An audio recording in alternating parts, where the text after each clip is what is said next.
സർക്കാർ വിരുദ്ധ പ്രക്ഷോഭം കൂടുതൽ ശക്തിയാർജിച്ചതോടെ ഇറാന് നേരെ സൈനിക നടപടിക്കൊരുങ്ങി അമേരിക്ക. എല്ലാ സാധ്യതകളും പരിഗണനയിലെന്ന് യുഎസ് പ്രസിഡന്റ് ഡൊണാൾഡ് ട്രംപ്. ഏത് സാഹചര്യം നേരിടാനും ഒരുങ്ങിയിരിക്കാൻ ഇറാൻ സുരക്ഷാ സേനകൾക്ക് നിർദ്ദേശം. ടെഹ്റാനിൽ ലക്ഷങ്ങളെ അണിനിരത്തി സർക്കാർ അനുകൂല റാലി സംഘടിപ്പിച്ചു. ആക്രമിച്ചാൽ ഗൾഫിലെ യുഎസ് താവളങ്ങൾക്കും കപ്പലുകൾക്കും നേരെ തിരിച്ചടിക്കുമെന്ന് ആവർത്തിച്ച് ഇറാൻ രംഗത്ത്. ആണവ വിഷയത്തിൽ ചർച്ചയ്ക്ക് തയ്യാറെങ്കിൽ അക്കാര്യം പരിഗണിക്കുമെന്ന് ട്രംപിനോട് ഇറാൻ വിദേശകാര്യമന്ത്രി. സജ്ജമായിരിക്കാൻ ആശുപത്രികൾക്ക് നിർദ്ദേശം നൽകി ഇസ്രായേൽ ആരോഗ്യ മന്ത്രാലയം. സംയമനം പാലിക്കണമെന്ന് ഇറാനോട് UN സെക്രട്ടറി ജനറലും. കൊല്ലപ്പെട്ട സുരക്ഷാ സേനാംഗങ്ങളുടെയും മറ്റും വിയോഗം മുൻനിർത്തി ഇറാനിൽ 3 ദിവസത്തെ ദുഃഖാചരണം. വിവരങ്ങളുമായി MC നാസർ ചേരുന്നു. നാസർ, പ്രക്ഷോഭം തുടരുകയാണ്. 500 കടന്നിരിക്കുന്നു മരണസംഖ്യ എന്നുള്ള വിവരങ്ങളാണ് വരുന്നത്. എന്തൊക്കെയാണ് ഇറാനിൽ നിന്നുള്ള ഏറ്റവും പുതിയ റിപ്പോർട്ടുകൾ? ഒപ്പം അമേരിക്ക എന്തിന് തയ്യാറെടുക്കുന്നു?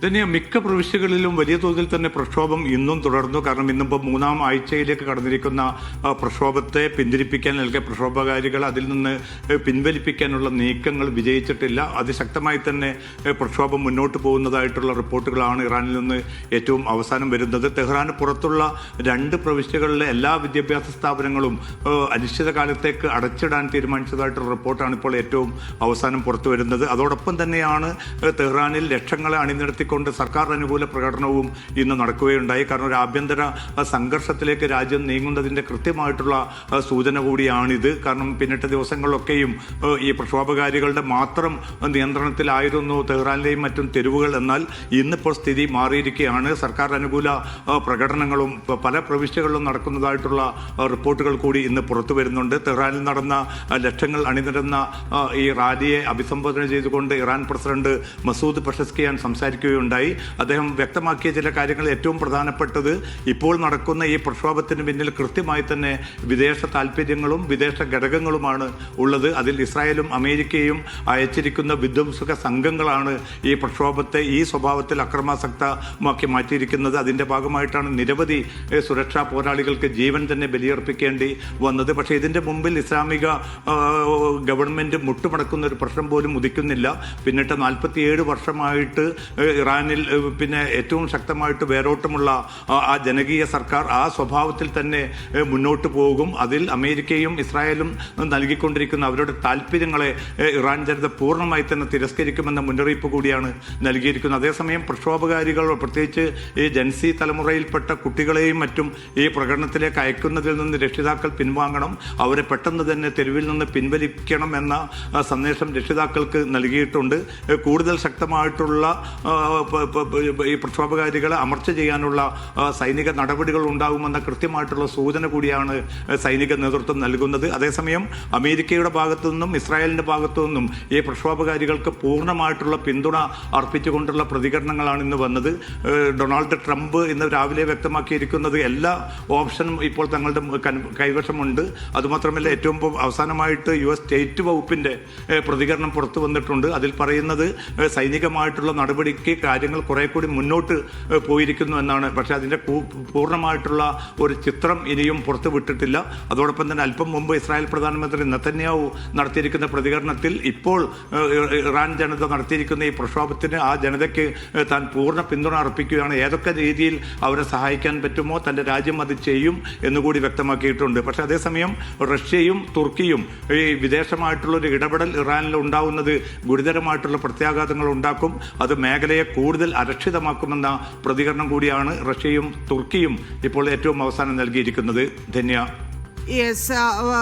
MCA ഇന്റർനെറ്റ് വിച്ഛേദിക്കൽ ഉൾപ്പെടെ നടത്തിക്കൊണ്ട്, അതായത് എങ്ങനെ ഏതൊക്കെ വഴിയിൽ ഈ പ്രക്ഷോഭം കുറയ്ക്കാൻ ഇല്ലെങ്കിൽ അതൊന്ന് തണുപ്പിക്കാൻ ശ്രമിക്കാൻ സാധിക്കുമോ ആ വഴികളെല്ലാം നോക്കി എന്ന് മനസ്സിലാക്കുന്നു. അതിനപ്പുറത്തേക്ക് വിദേശകാര്യമന്ത്രി ഇതുമായി ബന്ധപ്പെട്ട് ഇറാനിൽ പ്രതികരണവും നടത്തിയിരുന്നു. അപ്പം എങ്ങനെ ഇത് കുറഞ്ഞു ഇല്ലെങ്കിൽ പ്രതിഷേധം അവസാനിപ്പിക്കാൻ സാധിച്ചു എന്നൊക്കെ പറയുന്നുണ്ടെങ്കിലും അതിന്റെ തെളിവുകളൊന്നും നൽകാനും സാധിച്ചിട്ടില്ല അവർക്ക്. അവിടെ ഇപ്പോഴും പ്രതിഷേധം തുടർന്നുകൊണ്ടിരിക്കുന്നു, ആളുകൾ കൊല്ലപ്പെട്ടുകൊണ്ടിരിക്കുന്നു എന്നൊക്കെയുള്ള റിപ്പോർട്ടുകളുണ്ട്. അപ്പം കമ്മ്യൂണിക്കേഷൻ വലിയ പ്രശ്നമായി വരുന്നുണ്ട്. എങ്ങനെ കാര്യങ്ങൾ പുറത്തേക്ക് എത്തുന്നു, ഒപ്പം തന്നെ അവിടെ എങ്ങനെയാണ് ഭരണാധികാരികളെ സംബന്ധിച്ച് ഇതിൽ ഒരു ചർച്ചയിലേക്കോ ഇല്ലെങ്കിൽ മറ്റൊരു മധ്യസ്ഥ ശ്രമത്തിലേക്കോ ഒക്കെ കടക്കാനുള്ള സാഹചര്യം, ഇവരെ എങ്ങനെ തണുപ്പിക്കാം എന്നൊക്കെയാണ് ഉദ്ദേശിക്കുന്നത്. US-ന്റെ ഉദ്ദേശം കൂടി ലക്ഷ്യമിട്ടുകൊണ്ട് ആളുകളെ അത് ബോധ്യപ്പെടുത്തി മുന്നോട്ട് പോകാൻ സാധ്യതയുണ്ട്.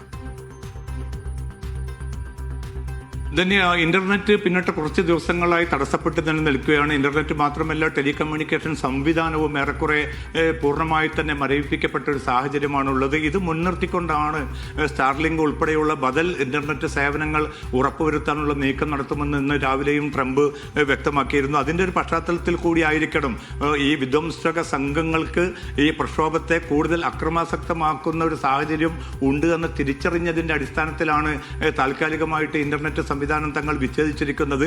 അത് പിന്നെ ഒരു ഇറാന്റെ ഒരു ആഭ്യന്തര സുരക്ഷയുമായിട്ട് ബന്ധപ്പെട്ട ഒരു നടപടി എന്ന നിലയ്ക്ക് മാത്രമാണ് തങ്ങൾ അത്തരമൊരു കാര്യങ്ങളിലേക്ക് പിന്നെ അത്തരമൊരു തീരുമാനം കൈക്കൊണ്ടതെന്ന് ഇറാൻ വിദേശകാര്യമന്ത്രി അബ്ബാസ് അറാഖ്ചി വ്യക്തമാക്കുകയുണ്ടായി. അതുമാത്രമല്ല, വളരെ പൊടുന്നനെ തന്നെ ഇന്റർനെറ്റ് പുനഃസംവിധാനിക്കുമെന്നുകൂടി മന്ത്രി വ്യക്തമാക്കിയിട്ടുണ്ട്. പക്ഷെ അതൊക്കെ ആണെങ്കിൽ പോലും ജനങ്ങളുടെ ജീവിതവുമായി ബന്ധപ്പെട്ട വിലക്കയറ്റം ഉൾപ്പെടെയുള്ള ഏറ്റവും ശക്തമായിട്ടുള്ള ജീവൽ പ്രതിസന്ധികളാണ് കഴിഞ്ഞ മാസം 28 ഇത്തരമൊരു പ്രക്ഷോഭ രംഗത്തേക്ക് ഇറങ്ങാൻ ആദ്യം വണിക്കുകളെയും വാണിജ്യ മേഖലയിൽ പ്രവർത്തിക്കുന്നവരെയും തുടർന്ന് ഇത് എല്ലാ വിഭാഗം ജനങ്ങളും, സ്ത്രീകളും കുട്ടികളും മുതിർന്നവരും ഒക്കെ ഈ പ്രക്ഷോഭത്തിന്റെ ഭാഗമായി മാറുന്നതാണ് നമ്മൾ കണ്ടത്.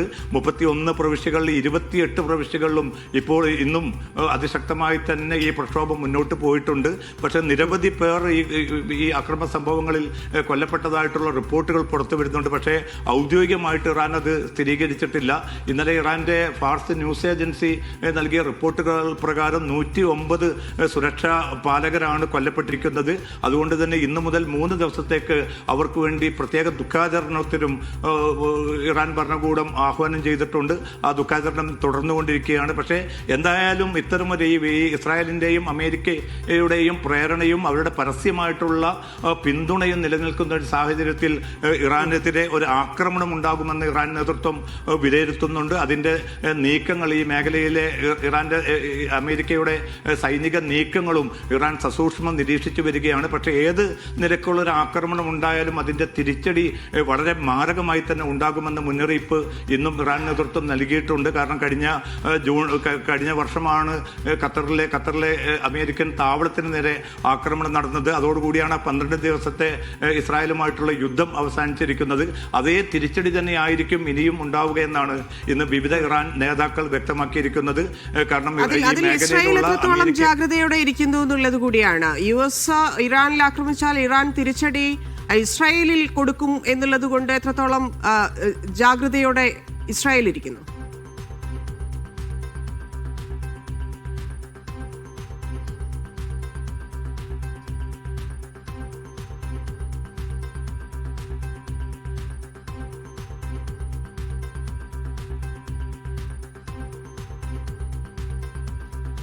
ഇറാനിലെ പ്രക്ഷോഭം രൂക്ഷമായി തുടർന്നുകൊണ്ടിരിക്കുകയാണ്. 500-ലേറെ പേര് അവിടെ കൊല്ലപ്പെട്ടു എന്നുള്ള റിപ്പോർട്ടുകളാണ്. എല്ലാ രീതിയിലും ജാഗ്രത പാലിച്ചുകൊണ്ടിരിക്കുന്നു. അമേരിക്കയെ സംബന്ധിച്ച് എല്ലാം പരിഗണനയിലുണ്ടെന്ന് അറിയിക്കുന്നു. ഒരുങ്ങിയിരിക്കാനാണ് ഇറാനും നിർദ്ദേശിച്ചിരിക്കുന്നത്. MC വീണ്ടും ചേരുന്നുണ്ട്. MCയെ നേരത്തെ ചോദിച്ചത്, അമേരിക്ക ഇറാനിൽ ആക്രമണം നടത്തുകയാണെങ്കിൽ ഇസ്രായേൽ കൂടി ഒരുങ്ങിയിരിക്കുന്നു, അതായത് തിരിച്ചടി ഇസ്രായേലിലായിരിക്കും എന്നുള്ളതുകൊണ്ട് എത്രത്തോളം ജാഗ്രതയിലാണ് ഇസ്രായേൽ ഇരിക്കുന്നത്? തന്നെ ഇന്നിപ്പോൾ ആരോഗ്യ മന്ത്രാലയം ഇസ്രായേലിൻ്റെ ഒരു പ്രത്യേകമായിട്ടുള്ള സർക്കുലർ എല്ലാ ആശുപത്രികൾക്കും പുറപ്പെടുവിച്ചതായിട്ട് ഇസ്രായേൽ മാധ്യമങ്ങൾ റിപ്പോർട്ട് ചെയ്യുന്നുണ്ട്. ആരോഗ്യ മന്ത്രാലയം നൽകിയിരിക്കുന്ന സർക്കുലറിൽ വ്യക്തമാക്കിയിരിക്കുന്നത് ഏതൊരു അടിയന്തര സാഹചര്യത്തെയും നേരിടാൻ എല്ലാ സന്നാഹങ്ങളും ഒരുക്കണമെന്നാണ് വിവിധ ആശുപത്രികൾക്കും ക്ലിനിക്കുകൾക്കുമൊക്കെ നിർദ്ദേശം നൽകിയിരിക്കുന്നത്. പ്രധാനമായിട്ടും ഭൂഗർഭ കേന്ദ്രങ്ങളിൽ, ഭൂഗർഭ അറകളിൽ പ്രത്യേകമായിട്ടുള്ള ആശുപത്രി സംവിധാനം ഒരുക്കണമെന്ന് കൂടി ഇസ്രായേൽ നേതൃത്വം നിർദ്ദേശിച്ചിട്ടുണ്ട്. കാരണം ഇറാന് നേരെ ഒരു അമേരിക്കയുടെ ഒരു ആക്രമണം വരികയാണെങ്കിൽ തീർച്ചയായിട്ടും അതിൻ്റെ പ്രത്യാഘാതം ആദ്യമായിട്ട് ഉണ്ടാവുക ഇസ്രായേലിന് നേർക്കായിരിക്കുമെന്ന മുന്നറിയിപ്പ് ഇന്നലെ തന്നെ ഇറാൻ നേതൃത്വം നൽകിയിട്ടുണ്ട്. അത്തരമൊരു കാര്യം കൂടി പരിഗണിച്ചുകൊണ്ടാണ്, കാരണം ഏത് സമയവും അത്തരമൊരു ആക്രമണം ഉണ്ടാകുമെന്നൊരു വിലയിരുത്തലിൻ്റെ കൂടി അടിസ്ഥാനത്തിലായിരിക്കണം ഇസ്രായേലിലെ ആരോഗ്യ മന്ത്രാലയം ഇത്തരമൊരു നിർദ്ദേശം പുറപ്പെടുവിച്ചിരിക്കുന്നത്. അതേസമയം വിമാന സർവീസുകളെയും മറ്റും പ്രതിസന്ധി കാര്യമായിട്ട് ബാധിച്ചിട്ടില്ല എന്നാണ് ഇപ്പോൾ അല്പം മുമ്പ് പുറത്തിറക്കിയിരിക്കുന്ന പ്രസ്താവനയിൽ ഇറാൻ അറിയിച്ചിരിക്കുന്നത് ആഭ്യന്തര വിമാന സർവീസുകളൊക്കെയും സാധാരണ പോലെ തന്നെ ഇന്ന് പ്രവർത്തിക്കുന്നുണ്ട്. പക്ഷേ വരും ദിവസങ്ങൾ വളരെ നിർണായകമായിരിക്കും. പ്രധാനമായും നാളെ വൈകിട്ട് അമേരിക്കയിലെ ഉന്നത ഉദ്യോഗസ്ഥരുടെ സുരക്ഷാ വിഭാഗം യോഗം ചേരുന്നുണ്ട്. ആ യോഗത്തിന്റെ തീരുമാനത്തിന് കൂടി അടിസ്ഥാനത്തിലായിരിക്കും ഏത് സ്വഭാവത്തിലുള്ള ഒരു ആക്രമണമായിരിക്കും ഇറാന് നേരെ നടത്തുക എന്ന കാര്യത്തിൽ കുറെ കൂടി വ്യക്തമായിട്ടുള്ള ചിത്രം ലഭിക്കാൻ പോകുന്നത്. ശരി, MC, നമുക്ക് ഗസയിലേക്ക് കൂടി പോകണം. വെടിനിർത്തൽ ലംഘിച്ച് ഗസയിൽ ഇസ്രായേൽ നടത്തിയ ആക്രമണത്തിൽ ഉയർന്ന പോലീസ് ഉദ്യോഗസ്ഥനുൾപ്പെടെ 3 പേരാണ് കൊല്ലപ്പെട്ടത്. ഖാൻ യൂനിസിന് നേർക്ക് നടന്ന ഡ്രോൺ ആക്രമണത്തിലാണ് ഇവർ കൊല്ലപ്പെട്ടിരിക്കുന്നത്. ഖാൻ യൂനിസിലെ ആഭ്യന്തര മന്ത്രാലയത്തിലെ പോലീസ് മേധാവി ലഫ്റ്റനന്റ് കേണൽ മഹ്മൂദ് അൽ അസ്തലാണ് മരിച്ചിരിക്കുന്നത്. ഒക്ടോബർ 10 നിലവിൽ വന്ന വെടിനിർത്തൽ ലംഘിച്ച് ഇതിനകം 440 പലസ്തീനികളെയാണ് ഇസ്രായേൽ കൊന്നുതള്ളിയത്. അതിനിടെ രണ്ടാംഘട്ട വെടിനിർത്തൽ ചർച്ചയ്ക്കായി ഹമാസ് അംഗം അടുത്തയാഴ്ച കൈറോയിൽ എത്തും. ഗസയുടെ ഭരണം സ്വതന്ത്ര സമിതിക്ക് കൈമാറുന്നത് സംബന്ധിച്ച് ധാരണ രൂപപ്പെടുത്താനാണ് കെയ്റോയിൽ ചർച്ച നടക്കുകയെന്ന് വിവിധ വാർത്താ ഏജൻസികൾ റിപ്പോർട്ട് ചെയ്തു. ഇടക്കാല സാങ്കേതിക ഭരണസമിതി അംഗങ്ങളുടെ കാര്യത്തിൽ വ്യക്തത വന്നെങ്കിൽ മാത്രമേ തുടർ നടപടികളിലേക്ക് കടക്കാൻ കഴിയൂ എന്നാണ് മധ്യസ്ഥ രാജ്യങ്ങളുടെ നിലപാട്. MCA, ചർച്ചയിലേക്ക് നമുക്ക് വരാം. ഇന്നത്തെ ഗസയിലെ അവസ്ഥ, 3 പേർ ഇന്നും കൊല്ലപ്പെടുന്നു. വെടിനിർത്തൽ പ്രഖ്യാപിച്ച് ഇത്ര ദിവസമായിട്ടും ഈ ആക്രമണം തുടർന്നുകൊണ്ടേയിരിക്കുകയാണ്. എന്താണ് ഇപ്പോൾ വരുന്ന റിപ്പോർട്ടുകൾ? ഒക്ടോബർ 10 വെടിനിർത്തൽ പ്രാബല്യത്തിൽ വന്നത്. അമേരിക്ക മുൻകൈ എടുത്തുകൊണ്ട് മധ്യസ്ഥ രാജ്യങ്ങൾ കൂടി വളരെ ശക്തമായിട്ടുള്ള ഒരു പങ്കാളിത്തം വഹിച്ചുകൊണ്ടാണ് ദീർഘകാലമായിട്ട് നിലനിന്ന 2 കൊല്ലത്തിലധികം നിലനിന്ന ആ യുദ്ധത്തിന് ഒരു പരിസമാപ്തി ഉണ്ടായത്. പക്ഷേ ഈ 3 മാസത്തിലധികം നീണ്ട ഈ വെടിനിർത്തലിന്റെ വേളയിൽ എന്ത് സംഭവിച്ചു എന്ന കാര്യം ലോകത്തിന് കൃത്യമായിട്ട് തന്നെ ബോധ്യപ്പെട്ടതാണ്. ഏതാണ്ട് 1000-ലധികം തവണയാണ് ഈ വെടിനിർത്തൽ പരസ്യമായിട്ട് ലംഘിക്കാനും അങ്ങനെ പിന്നെ പലസ്തീനികളെ കുരുതിക്കിടയാക്കാനും ഇസ്രായേൽ നേതൃത്വം ശ്രമിച്ചുകൊണ്ടിരുന്നത്. തുടക്കത്തിൽ അത് ഗസ സിറ്റിയിൽ മാത്രം പരിമിതപ്പെട്ടിരുന്നു. പിന്നീട് ഗസയുടെ എല്ലാ ഭാഗങ്ങളിലേക്കും ആ വെടിനിർത്തൽ ലംഘനം നടക്കുകയും അതിന്റെ ഭാഗമായിട്ട് 440 പേരാണ്, അതിൽ തന്നെ ഏതാണ്ട് 40-ലധികം കുട്ടികൾ കൂടി ഉൾപ്പെടുന്നുണ്ട്. ആ ആക്രമണം സ്ഥിരമായി തന്നെ തുടർന്നുകൊണ്ടിരിക്കുകയാണ്. പക്ഷേ ഇത്തരം ആക്രമണങ്ങളൊക്കെ നടക്കുമ്പോൾ ഇസ്രായേൽ സൈനികവും ഇസ്രായേൽ രാഷ്ട്രീയ നേതൃത്വവും വ്യക്തമാക്കുന്നത് യെല്ലോ ലൈൻ മറികടക്കാൻ ഹമാസ് പോരാളികളും മറ്റും ശ്രമിച്ചതാണ് ഇത്തരമൊരു നീക്കം നടത്താൻ തങ്ങളെ പ്രേരിപ്പിച്ചത് എന്നാണ്. പക്ഷേ ഇത്തരം അടിസ്ഥാനരഹിതമായിട്ടുള്ള വാദങ്ങൾ ഉന്നയിച്ചുകൊണ്ട് തന്നെ ഗസയിലെ എല്ലാ ഭാഗങ്ങളിലേക്കും ഈ ആക്രമണം വ്യാപിപ്പിക്കുന്ന ഒരു സാഹചര്യമാണ് ഉണ്ടായത്. ഇന്നിപ്പോൾ ഖാൻ യൂനിസിലെ പോലീസ് മേധാവിയാണ് ഡ്രോൺ ആക്രമണത്തിലൂടെ വകവരുത്തിയിരിക്കുന്നത്. അതോടൊപ്പം തന്നെ മറ്റു 2 പലസ്തീനികളെയും പിന്നെ പലസ്തീനികൾ കൂടി കൊല്ലപ്പെടുന്ന ഒരു സാഹചര്യവും രൂപപ്പെട്ടു. നിരവധി പലസ്തീനികൾക്ക് പരിക്കേറ്റതായിട്ടുള്ള റിപ്പോർട്ടുകൾ പുറത്തു വരുന്നുണ്ട്. അപ്പോൾ ഏകപക്ഷീയമായിട്ടുള്ള ആക്രമണം ഒരു ഭാഗത്ത് നടക്കുന്നു. അതോടൊപ്പം തന്നെ ഗസയിലേക്ക് സഹായ വസ്തുക്കളും മറ്റും വിലക്കുന്ന നടപടി അതിശക്തമായി തന്നെ തുടരുകയാണ്. കാരണം ലക്ഷക്കണക്കിന് മനുഷ്യർ ഇപ്പോൾ താൽക്കാലിക ടെന്റുകൾ പോലും ഇല്ലാതെ കഴിഞ്ഞുകൂടുന്ന ഒരു സാഹചര്യത്തിലേക്ക് അവിടേക്ക് ടെന്റുകളും ഭക്ഷ്യ വസ്തുക്കളും ഇന്ധനവും എത്തിക്കണമെന്ന ലോകത്തിന് ഒരുമിച്ചുള്ള ഒരു അഭ്യർത്ഥന ഉണ്ടായിരുന്നു. ആ അഭ്യർത്ഥന പോലും പൂർണ്ണമായിട്ടും ഇസ്രായേൽ നേതൃത്വം നിരാകരിച്ചിരിക്കുകയാണ്. അത്തരമൊരു ഗതികെട്ട ഒരു അവസ്ഥയിലൂടെ തന്നെയാണ് ഈ വെടിനിർത്തൽ കാലയളവിലും ഫലസ്തീൻ ജനത കടന്നുപോയിക്കൊണ്ടിരിക്കുന്നത്. ധന്യ. ഒപ്പം കൈറോയിലെ ചർച്ചയിലേക്ക് എത്രത്തോളം ആശങ്ക, അതായത് സ്വാഭാവികമായിട്ടും ഈ വെടിനിർത്തൽ ഇപ്പോഴും തുടരുമ്പോഴും ഈ ആക്രമണം തുടരുന്ന സാഹചര്യത്തിലുള്ള ഒരു ആശങ്ക അത് ലോകരാജ്യങ്ങൾ എങ്ങനെയാണ് രേഖപ്പെടുത്തുന്നത്? ഒപ്പം തന്നെ ഇടക്കാല സാങ്കേതിക ഭരണസമിതി അംഗങ്ങളുടെ കാര്യത്തിൽ ഒരു വ്യക്തത അതുണ്ടായിട്ടുണ്ടോ? അതുമായി ബന്ധപ്പെട്ട് വ്യക്തതയുണ്ടെങ്കിൽ മാത്രമേ ചർച്ച മുന്നോട്ട് പോകാൻ സാധിക്കുകയുള്ളൂ എന്നാണല്ലോ മധ്യസ്ഥ രാജ്യങ്ങളുടെ നിലപാട്. തന്നെ തീർച്ചയായിട്ടും അനൗപചാരികമായ സ്വഭാവത്തിലുള്ള ചർച്ചകളാണ് ഇപ്പോൾ പിന്നിട്ട ദിവസങ്ങളിലൊക്കെ തുടർന്നുകൊണ്ടിരിക്കുന്നത്. വളരെ പ്രതികൂലമായിട്ടുള്ള അവസ്ഥകളുണ്ട്. ഒരു ഭാഗത്ത് നിരന്തരമായിട്ടുള്ള വെടിനിർത്തൽ ഇസ്രായേൽ തുടരുന്ന ഒരു സാഹചര്യത്തിൽ ഇനി ചർച്ചകൾക്ക് പോലും പ്രസക്തിയില്ല എന്ന നിലപാട് ഹമാസ് ഉൾപ്പെടെയുള്ള സംഘടനകൾക്കുണ്ട്. പക്ഷേ ഇതൊക്കെ ആണെങ്കിലും ഈ സമാധാന പദ്ധതിയെ പിന്നെ അതിനെ അതിശക്തമായി തന്നെ മുന്നോട്ട് കൊണ്ടുപോകാൻ തന്നെയാണ് തുർക്കിയും ഈജിപ്തും ഖത്തറും ഉൾപ്പെടുന്ന ഈ 3 മധ്യസ്ഥ രാജ്യങ്ങളും താല്പര്യപ്പെടുന്നത്. അതിന്റെ അടിസ്ഥാനത്തിൽ അമേരിക്കൻ നേതൃത്വവുമായി നിരന്തരമായിട്ട് അവർ ആശയവിനിമയം നടത്തുന്നുണ്ട്. അപ്പോൾ ഈ രണ്ടാം ഘട്ട വെടിനിർത്തലിന്റെ ഏറ്റവും ആദ്യ പടി എന്ന നിലയ്ക്കാണ് ഒരു ഇടക്കാല ഭരണ സംവിധാനം ഗസയിൽ വരേണ്ടത്. കാരണം അധികാരം കൈമാറാൻ തങ്ങൾ ഒരുക്കമാണെന്ന് ഹമാസ് നേരത്തെ തന്നെ അറിയിച്ചിരുന്നു. അങ്ങനെ ഗസയുടെ അധികാരം ഒരു സ്വതന്ത്ര ഫലസ്തീൻ സമിതിക്ക് നൽകണമെന്ന നിർദ്ദേശമായിരുന്നു ഹമാസ് മുന്നോട്ട് വെച്ചിരുന്നത്. നേരത്തെ ടോണി ബ്ലെയർ ഉൾപ്പെടെയുള്ളവരെ ഇത്തരമൊരു സമിതിയുടെ തലപ്പത്ത് കൊണ്ടുവരാൻ അമേരിക്ക നീക്കം നടത്തിയിരുന്നു. പക്ഷെ അതിലൊക്കെ ഹമാസ് വലിയ എതിർപ്പ് അറിയിച്ചിരുന്നു. ആ എതിർപ്പിൽ ഇല്ലെങ്കിൽ ആ നിലപാടിൽ ഹമാസിന്റെ ഭാഗത്തു നിന്നും മാറ്റങ്ങളുണ്ടോ? ഹമാസിന്റെ ഭാഗത്തു നിന്ന് ഔദ്യോഗികമായിട്ടുള്ള ഒരു മാറ്റവും വന്നിട്ടില്ല. പക്ഷേ ഈ 15 പേര് ഉൾപ്പെടുന്ന ടെക്നോക്രാറ്റുകൾ ഉൾപ്പെടുന്ന ഒരു സമിതി ആയിരിക്കും ഇടക്കാല ഭരണസമിതിയുടെ ഭാഗമായിട്ട് നിലവിൽ വരികയെന്നാണ് മാധ്യമ റിപ്പോർട്ടുകൾ വ്യക്തമാക്കുന്നത്. പക്ഷേ അതിൻ്റെ ഔദ്യോഗികമായിട്ടുള്ള സ്ഥിരീകരണം മധ്യസ്ഥ രാജ്യങ്ങൾ ഇനിയും നൽകിയിട്ടില്ല. അതിനുവേണ്ടിയാണ് ഇപ്പോൾ ഈ ആഴ്ച കെയ്റോയിൽ യോഗം വിളിച്ചിരിക്കുന്നത്. ഹമാസ് മാത്രമല്ല, മറ്റ് ഫലസ്തീൻ വിഭാഗങ്ങളും, ഇസ്ലാമിക് ജിഹാദുണ്ട്, അതോടൊപ്പം തന്നെ ഫലസ്തീൻ അതോറിറ്റി ഉണ്ട്, മറ്റ് PLO ഉൾപ്പെടെയുള്ള മറ്റ് പ്രസ്ഥാനങ്ങളെയും ഒക്കെ ചർച്ചയിലേക്ക് വിളിച്ചിട്ടുണ്ട്. അവർക്ക് എല്ലാം സ്വീകാര്യമായിരിക്കുന്ന ഒരു സമിതിക്ക് രൂപം നൽകാൻ തയ്യാറാവുക. അത് ഒടുവിൽ ഇസ്രായേലും അമേരിക്കയും ആ സമിതിക്ക് അംഗീകാരം നൽകുകയാണെങ്കിൽ തീർച്ചയായിട്ടും രണ്ടാം ഘട്ട ചർച്ചകളിലേക്ക് കടക്കാൻ അതൊരു നിമിത്തമാകും. തുടർന്നുള്ള ഏറ്റവും പ്രധാനപ്പെട്ട കാര്യങ്ങളാണ് അന്തർദേശീയ സേനയുടെ വിന്യാസം, അതോടൊപ്പം തന്നെ ഹമാസിന്റെ നിരായുധീകരണം ഉൾപ്പെടെയുള്ള ഏറ്റവും സുപ്രധാനമായിട്ടുള്ള ഘട്ടങ്ങൾ കൂടി ബാക്കി നിൽക്കുകയാണ്. എന്തായാലും ഈ കെയ്റോ യോഗത്തോടുകൂടി ഈ കാര്യങ്ങളിൽ കുറെ കൂടി വ്യക്തത വരുമെന്ന ഒരു പ്രതീക്ഷയാണ് മധ്യസ്ഥ രാജ്യങ്ങൾ ഏറ്റവും അവസാനമായിട്ട് പങ്കുവെക്കുന്നത്. ധന്യ. ശരി MC, താങ്ക് യു. അമേരിക്കയുടെ നേതൃത്വത്തിലുള്ള പാക് സിലിക്ക സഖ്യത്തിൽ ഒപ്പുവെച്ച് ഖത്തർ. US സാമ്പത്തിക കാര്യ അണ്ടർ സെക്രട്ടറി ജേക്കബ് ഹെൽബർഗിന്റെ ദോഹ സന്ദർശനത്തിനിടെയാണ് ഖത്തർ കൂട്ടായ്മയുടെ ഭാഗമായത്. ഇരു രാഷ്ട്രങ്ങളും തമ്മിലുള്ള ഉഭയകക്ഷി ബന്ധത്തെ ശക്തിപ്പെടുത്തുന്നതാണ് കരാർ. സെമി കണ്ടക്ടറുകൾ, ആർട്ടിഫിഷ്യൽ ഇന്റലിജൻസ് സാങ്കേതികവിദ്യ, അപൂർവ മൂലകങ്ങൾ എന്നിവയുടെ ലഭ്യത ഉറപ്പാക്കാൻ US രൂപവൽക്കരിച്ച കൂട്ടായ്മയാണ് പാക് സിലിക്ക. സഖ്യകക്ഷികൾക്കും സുഹൃദ് രാഷ്ട്രങ്ങൾക്കുമിടയിൽ സാമ്പത്തിക സുരക്ഷ ഉറപ്പാക്കുകയാണ് കൂട്ടായ്മയുടെ ലക്ഷ്യം. ജപ്പാൻ, ദക്ഷിണ കൊറിയ, സിംഗപ്പൂർ, ബ്രിട്ടൻ, ഓസ്ട്രേലിയ രാഷ്ട്രങ്ങൾ നിലവിൽ സഖ്യത്തിൽ അംഗമാണ്. ഖത്തർ വിദേശ വ്യാപാര വകുപ്പ് സഹമന്ത്രി അഹമ്മദ് ബിൻ മുഹമ്മദ് അൽ സയ്യിദുമായി ജേക്കബ് ഹെൽബർഗ് നടത്തിയ കൂടിക്കാഴ്ചയിലാണ് തന്ത്രപ്രധാന കരാറിൽ ഇരു രാഷ്ട്രങ്ങളും ഒപ്പുവെച്ചത്.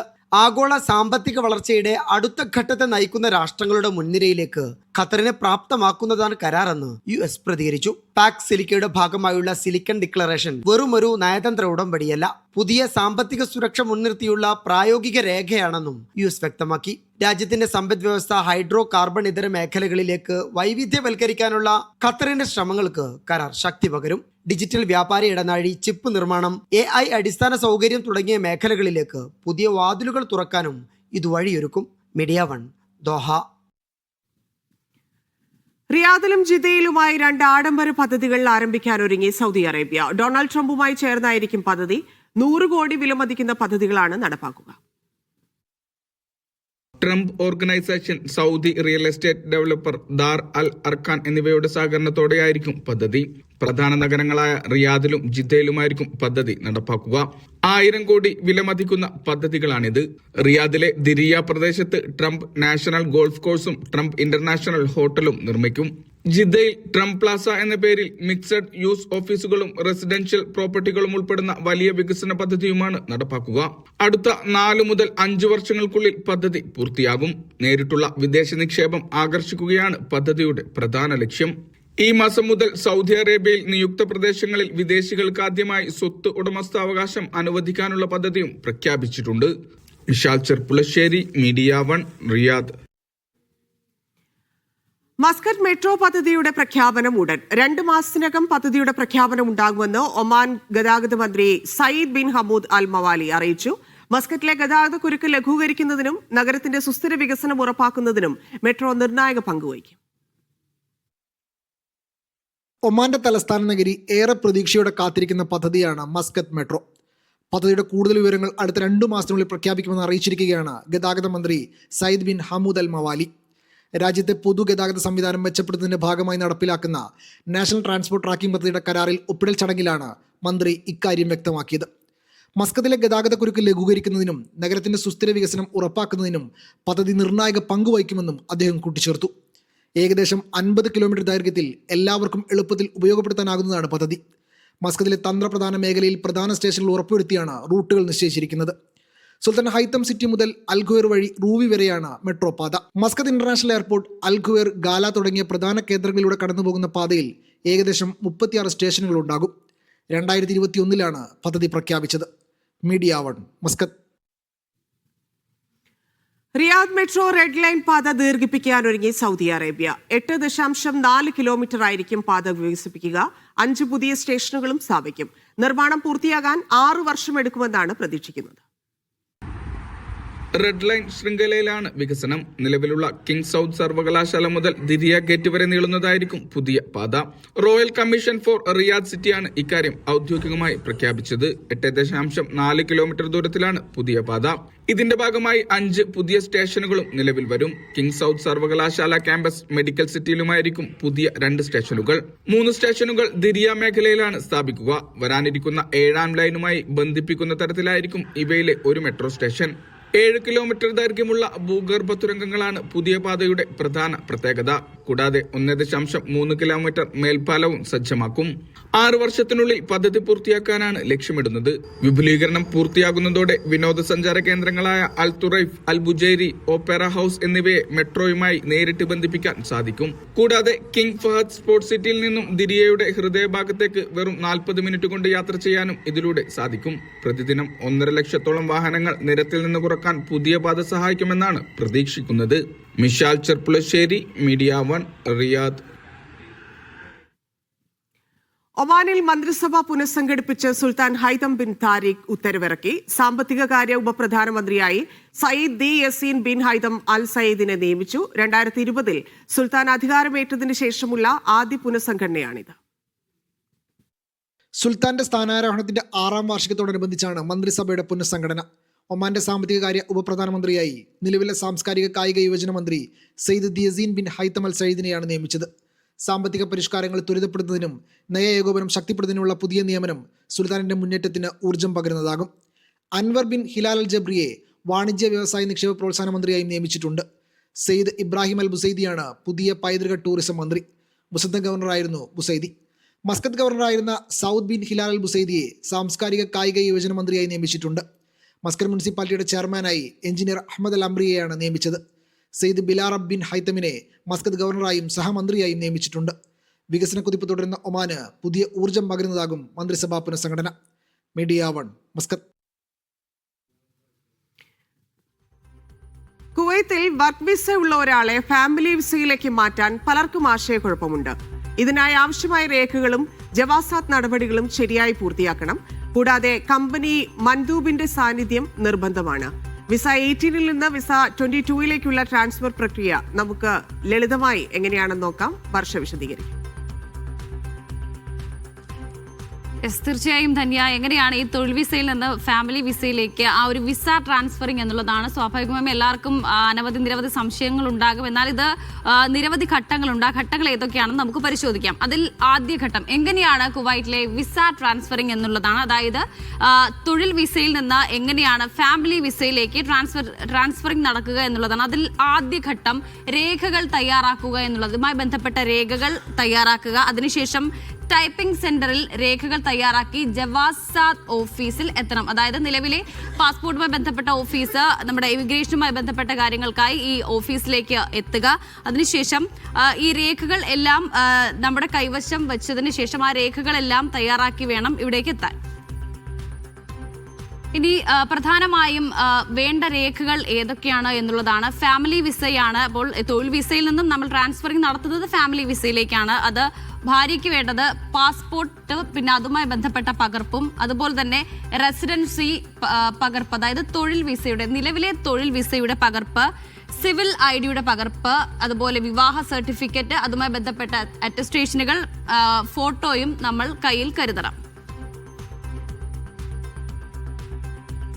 ഇനി ഭർത്താവിന് വേണ്ട രേഖകളാണ്. സ്വാഭാവികമായും നമ്മൾ ഫാമിലി വിസയിലേക്ക് ട്രാൻസ്ഫർ ചെയ്യുമ്പോൾ അതിൻ്റെ പുതിയ സ്പോൺസർ ഫാമിലിയിൽ ഭർത്താവായിരിക്കും. അതിൽ കയ്യിൽ കരുതേണ്ടത് സിവിൽ ID, അതുപോലെ തന്നെ പാസ്പോർട്ടിൻ്റെ പകർപ്പ്, നിലവിലുള്ള സാലറി സർട്ടിഫിക്കറ്റ്, വർക്ക് പെർമിറ്റ്, അതുമായി ബന്ധപ്പെട്ട പകർപ്പുകളും കയ്യിൽ കരുതുക. ഇനി കമ്പനിയുടെ ഭാഗത്ത് നിന്ന് എന്തൊക്കെയാണ് ഉണ്ടാകുന്നത് എന്നുള്ളതാണ്. NOCയുമായി ബന്ധപ്പെട്ട വിവരങ്ങൾ, അതുപോലെ തന്നെ വിസ റദ്ദാക്കൽ രേഖകൾ, അതായത് തൊഴിൽ വിസ റദ്ദാക്കൽ രേഖകൾ, പാസി ക്ലിയറൻസ്, അതായത് public authority four civil information clearance, അതുപോലെ തന്നെ മൻദൂബ് എന്ന് പറയുമ്പോൾ ആ കമ്പനിയുമായി ബന്ധപ്പെട്ട PR പബ്ലിക് റിലേഷൻ ഓഫീസറാണ് മൻദൂബ്. ആ പബ്ലിക് റിലേഷൻ ഓഫീസറെയും കമ്പനി നിർബന്ധമാക്കും. ഇനി ജവാസാത്തിൽ ആദ്യ പരിശോധന, പാസ്പോർട്ട് ഓഫീസിൽ ആദ്യ പരിശോധനയായി ടോക്കൺ എടുത്ത് രേഖകൾ സമർപ്പിക്കുക എന്നുള്ളതാണ്.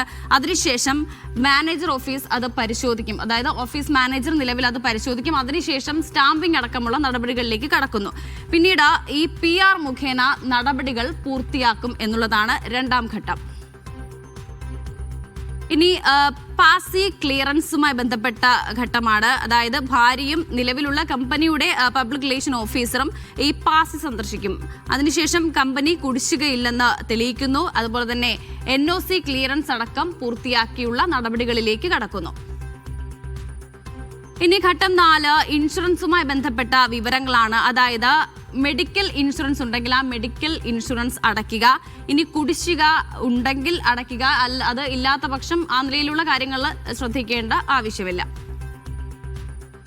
അതിനുശേഷം ഘട്ടം 5 അന്തിമ വിസ ട്രാൻസ്ഫറിംഗ് ആണ്. അതായത് വീണ്ടും പാസ്പോർട്ട് ഓഫീസിലേക്ക് എത്തുക. ജവാസാത്ത് എന്നാണ് അതിനെ പറയുന്നത്. അപ്പോൾ വീണ്ടും ജവാസാത്തിൽ എത്തുക, രേഖകൾ പരിശോധിച്ചതിന് ശേഷം ഫീസ് അടയ്ക്കുക. ഫീസ് പ്രധാനമായും ഉള്ളത് 20 ദിനാറാണ്. രേഖകളെല്ലാം പരിശോധന വിധേയമാക്കിയതിനു ശേഷം 20 ദിനാർ അടയ്ക്കുക. അതിനുശേഷം കുറച്ച് സമയത്തിനുള്ളിൽ തന്നെ ഈ വിസ മാറ്റം പൂർത്തിയാകും എന്നുള്ളതാണ് ലളിതമായ നടപടിക്രമം കൂടിയാണ്. അതായത് ഇതുമായി ബന്ധപ്പെട്ട ഫീസ് അടച്ചു കഴിഞ്ഞാൽ പിന്നീടുള്ള നടപടികൾക്ക് വലിയ കാലതാമസം ഉണ്ടാകില്ല എന്നുള്ളതാണ്.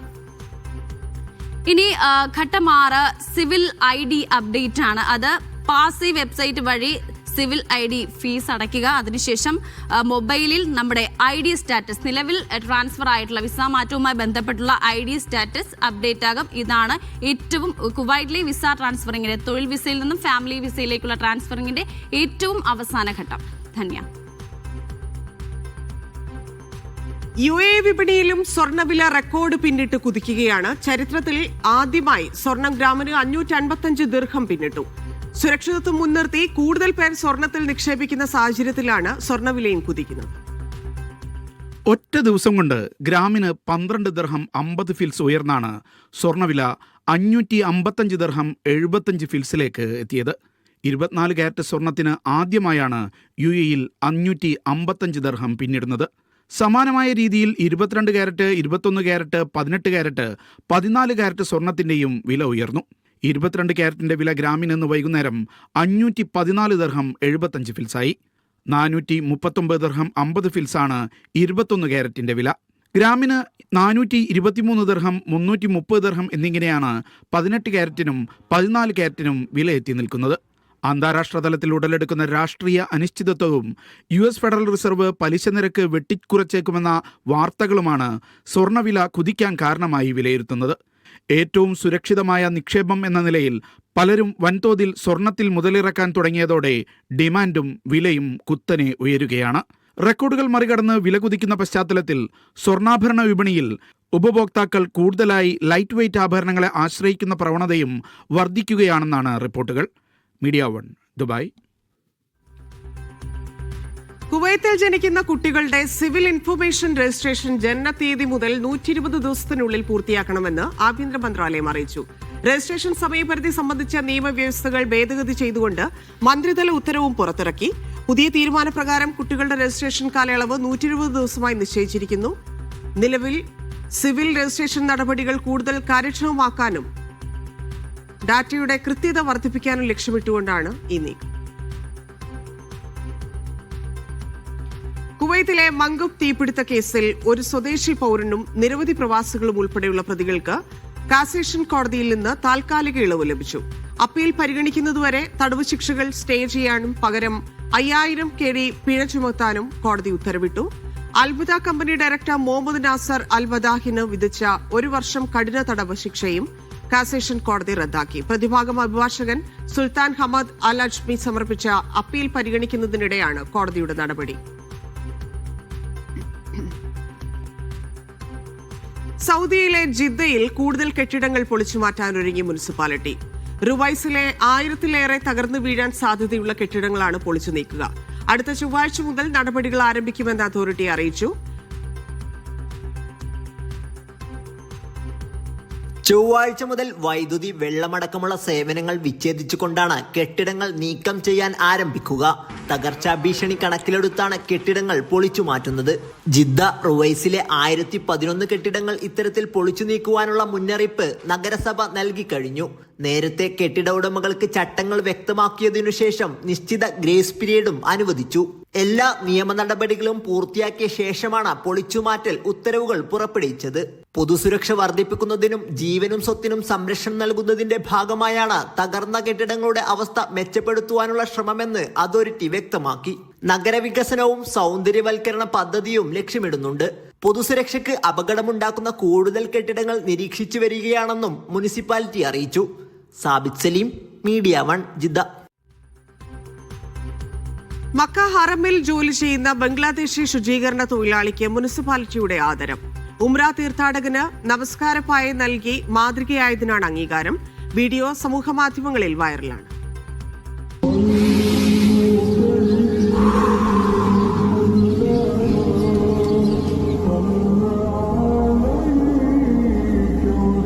ജോലിക്കിടെ അറബ് വംശജൻ സമ്മാനമായി നൽകിയ വിലപിടിപ്പുള്ള നമസ്കാര മുസല്ല ഉംറ തീർത്ഥാടകന് നൽകുന്ന വീഡിയോ സോഷ്യൽ മീഡിയകളിൽ പ്രചരിച്ചിരുന്നു.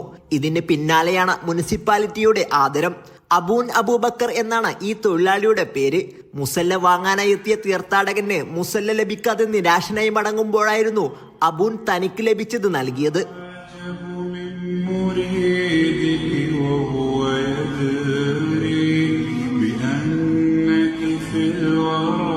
മുനിസിപ്പാലിറ്റി ഓഫീസിൽ അബൂബക്കറിനെ വിളിച്ചു വരുത്തി ഉപഹാരം നൽകുകയും ചെയ്തു. തീർത്ഥാടകരോടും സന്ദർശകരോടും കാണിക്കുന്ന അർപ്പണബോധവും ആത്മാർത്ഥതയും അംഗീകരിച്ചാണ് ആദരമെന്ന് മുനിസിപ്പാലിറ്റി അധികൃതർ വ്യക്തമാക്കി. തൊഴിലാളിയുടെ വിനയവും സത്യസന്ധതയും പ്രകടിപ്പിക്കുന്ന വാക്കുകളും വീഡിയോയോടൊപ്പം പ്രചരിച്ചിരുന്നു. വ്യാപകമായ പിന്തുണയാണ് സാമൂഹിക മാധ്യമങ്ങളിൽ ലഭിക്കുന്നത്. Sabith Saleem, media 1, Mecca. കുവൈത്തിൽ നാളെ ചെറിയ മഴയ്ക്ക് സാധ്യതയുണ്ടെന്ന് കാലാവസ്ഥാ നിരീക്ഷണ കേന്ദ്രം അറിയിച്ചു. ഇടയ്ക്കിടെ മഴയും തെക്കിഴക്കൻ കാറ്റും ശക്തമാകാൻ സാധ്യതയെന്ന് ആക്ടിംഗ് ഡയറക്ടർ അധാർ അൽ അലി വ്യക്തമാക്കി. ബുധനാഴ്ച മുതൽ അടുത്ത വെള്ളിയാഴ്ച വരെ കാർഷിക മേഖലകളിലും മരുഭൂമി പ്രദേശങ്ങളിലും മഞ്ഞുവീഴ്ചയ്ക്ക് സാധ്യതയുണ്ടെന്നും മുന്നറിയിപ്പ് നൽകി. ഈ കാലയളവിൽ പകൽ താപനില 17 മുതൽ 20 ഡിഗ്രി സെൽഷ്യസ് വരെയും രാത്രി 4 മുതൽ 11 ഡിഗ്രി സെൽഷ്യസ് വരെ താഴെ എത്താനും സാധ്യത.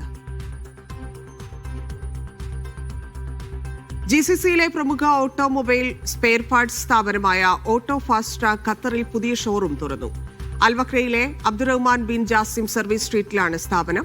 പ്രവർത്തനം ആരംഭിച്ചത് ഖത്തറിൽ ഗ്രൂപ്പിന്റെ 7ാമത്തെ ഷോറൂമാണ്. പ്രമുഖരുടെ സാന്നിധ്യത്തിൽ Auto Fast Track chairman Sheikh Fahad Al Thani ഷോറൂമിന്റെ ഉദ്ഘാടനം നിർവഹിച്ചു. Director Shiyas, general manager Niyas തുടങ്ങിയവർ സന്നിഹിതരായിരുന്നു.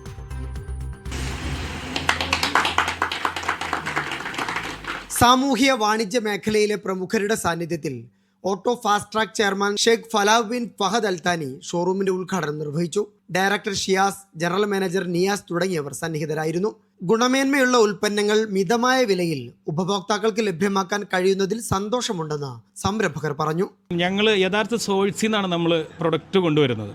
ഡയറക്റ്റ് ഫാക്ടറികളിൽ നിന്ന് നല്ല ക്വാളിറ്റി പ്രൊഡക്റ്റുകൾ കണ്ടെത്തി ഇവിടെ ഏറ്റവും എൻഡ് യൂസർക്ക് ഏറ്റവും മിതമായ പ്രൈസിലും യഥാർത്ഥത്തിൽ ഞങ്ങൾ 26ഓളം വർഷമായി ഈ ഫീൽഡിൽ GCCയിൽ മൊത്തത്തിൽ ഞങ്ങൾ ഇത് ചെയ്യുന്നു. എല്ലായിടത്തും വളരെ സ്വീകാര്യതയാണ് ഓട്ടോ ഫാസ്റ്റ് ട്രാക്കിന് കിട്ടിക്കൊണ്ടിരിക്കുന്നത്. ആ ഒരു സപ്പോർട്ട് ഞങ്ങൾ പ്രതീക്ഷിച്ചുകൊണ്ടാണ് വക്രയിലും മുന്നോട്ട് പോയിക്കൊണ്ടിരിക്കുന്നത്. കസ്റ്റമർക്ക് നമുക്ക് സ്പെയർ പാർട്സ് മേഖലയിൽ പ്രത്യേകിച്ച് വക്ര മാർക്കറ്റിൽ നിന്ന് വരുന്ന കസ്റ്റമർക്ക് മാക്സിമം അവൈലബിലിറ്റി, നല്ല പ്രൈസിൽ നല്ല ഗുണമേന്മയുള്ള പ്രൊഡക്റ്റ് കൊടുക്കുക എന്നുള്ളതാണ് ഓട്ടോ ഫാസ്റ്റ് ട്രാക്കിൻ്റെ ഏറ്റവും വലിയൊരു വിഷയം. അൽവക്രയിലെ SDQ ഗാരേജ് ഉടമ സിദ്ദീഖിന് സ്പെയർ പാർട്സ് കൈമാറി ഷെയ്ഖ് ഫല ആദ്യ വിൽപ്പന നിർവഹിച്ചു. 2009 പ്രവർത്തനം ആരംഭിച്ച ഓട്ടോ ഫാസ്റ്റ് ട്രാക്കിന് റീറ്റെയിൽ ഔട്ട്ലെറ്റുകൾക്ക് പുറമെ ഹോൾസെയിൽ കോർപ്പറേറ്റ് ഡിവിഷനുമുണ്ട്. 100-ലധികം ജീവനക്കാരും സേവനം ചെയ്യുന്നു. Media 1, Doha. Public authority four man power കൂടുതൽ സേവനങ്ങൾ ഇലക്ട്രോണിക് സംവിധാനത്തിലേക്ക് മാറ്റുന്നു. അഷൽ പോർട്ടൽ വഴി പുതിയ സേവന പാക്കേജ് ആരംഭിച്ചതായി അതോറിറ്റി അറിയിച്ചു. ഇതോടെ മാൻ പവർ ഓഫീസുകൾ സന്ദർശിക്കാതെ തൊഴിൽ സംബന്ധമായ പ്രധാന നടപടിക്രമങ്ങൾ ഓൺലൈനായി പൂർത്തിയാക്കാനാകും. പോർട്ടലിലെ കോർപ്പറേറ്റ് സേവന വിഭാഗത്തിലൂടെ ലോഗിൻ ചെയ്ത് അപേക്ഷ നൽകി ആവശ്യമായ രേഖകൾ അപ്ലോഡ് ചെയ്യാം. ജോലി മാറ്റം, വർക്ക് പെർമിറ്റ് പുതുക്കൽ, തൊഴിലാളി പങ്കാളി താമസ പദവി കൈമാറ്റം തുടങ്ങിയ സേവനങ്ങളാണ് പുതിയ പാക്കേജിൽ ഉൾപ്പെടുത്തിയിരിക്കുന്നത്. സ്കൂട്ടറിൽ സഞ്ചരിക്കുമ്പോൾ തോക്ക് പൊട്ടി മരണം. കോട്ടയം ഉഴവൂർ പയസ് മൗണ്ടിലാണ് സംഭവം. ജോബി ഓക്കാട്ടിൽ എന്നയാളാണ് തലയ്ക്ക് വെടിയേറ്റ് തൽക്ഷണം മരിച്ചത്. സ്കൂട്ടർ തെന്നിമറിഞ്ഞാണ് അപകടമുണ്ടായതെന്നാണ് പ്രാഥമിക വിവരം. First on media 1 Josy Babu ചേരുന്നു. ജോസി, എന്താണ് സംഭവിച്ചത്? ധന്യ 9:00 ഈ സംഭവം ഉണ്ടായത്. ഉഴവൂരിനടുത്ത് പയസ് മൗണ്ടിലാണ് ഈ അപകടമുണ്ടായത്. സ്കൂട്ടറിൽ തോക്കുമായി സഞ്ചരിക്കുന്നതിനിടെ തോക്ക് അബദ്ധത്തിൽ പൊട്ടിയാണ് ഒരാൾ കൊല്ലപ്പെട്ടത്. ജോബി ജോസഫ് ഓക്കാട്ടിൽ എന്ന 56-കാരനാണ് മരിച്ചത്.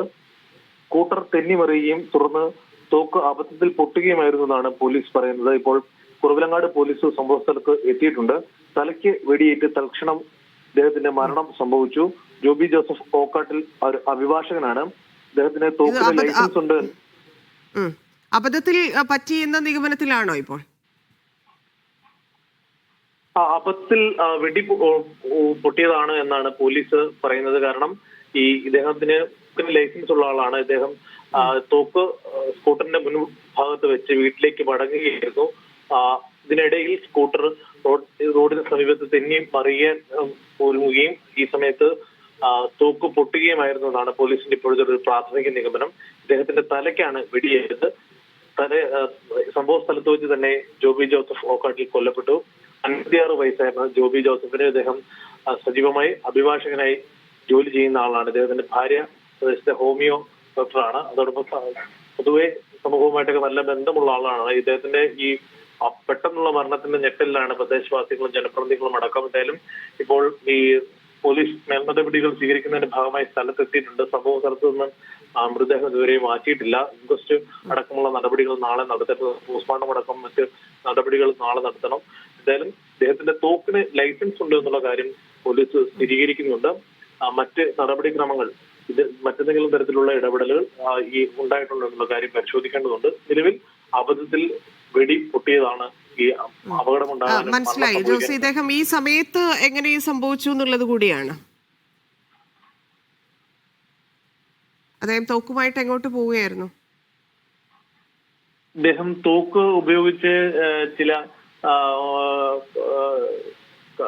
വിനോദങ്ങളിലൊക്കെ ഏർപ്പെടുന്ന ആളാണ് എന്നാണ് പ്രദേശവാസികൾ പറഞ്ഞത്.